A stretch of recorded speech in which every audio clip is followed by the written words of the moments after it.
Hello everyone and welcome to my presentation on Meteora in Greece. Let's start with the flights. The best airport would be in Athens, Greece, its capital, because it offers more flights in inbound flights, and it has more flights in winter. Also in Athens there are more tourist attractions, so you can go see those after you go to Meteora. It would cost around $1,430 in our money, and in euros it'd be 1,352.95. So that's quite a lot. My primary source happened in the 14th century with Saint Athanasius. He gave Meteora the name Meteora, which means hanged from nowhere. The monks are who built the monasteries that reside on the rocks, and they began building them in the 11th century. The earliest way of getting supplies and food up to these monasteries was by basket and rope. So I guess they either had a pulley system or they brought it up by hand. Its purpose was to hold these monasteries. Some quick history.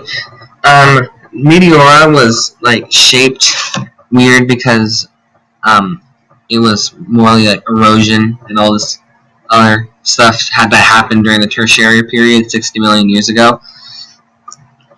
So during the Tertiary period, Greece was still underwater, and when Meteora began to come out of the water, erosion and weather just kind of beat down on it, and it came out like this.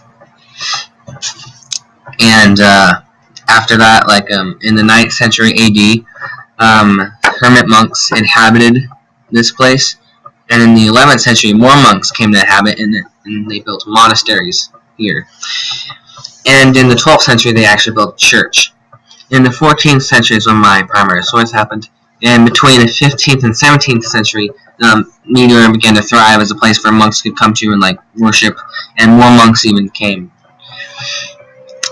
In the 17th century and onwards, it began to decline because thieves and conquerors took most of the place away from the monks. Now only 6 monasteries of the how many there were are still in use. I think countries of all people in all countries would agree that this place is pretty special to especially to the monks, because these monasteries and this place in general has been inhabited for many centuries, and it's just very kind of just special, a place where monks come to worship and just live there in general. So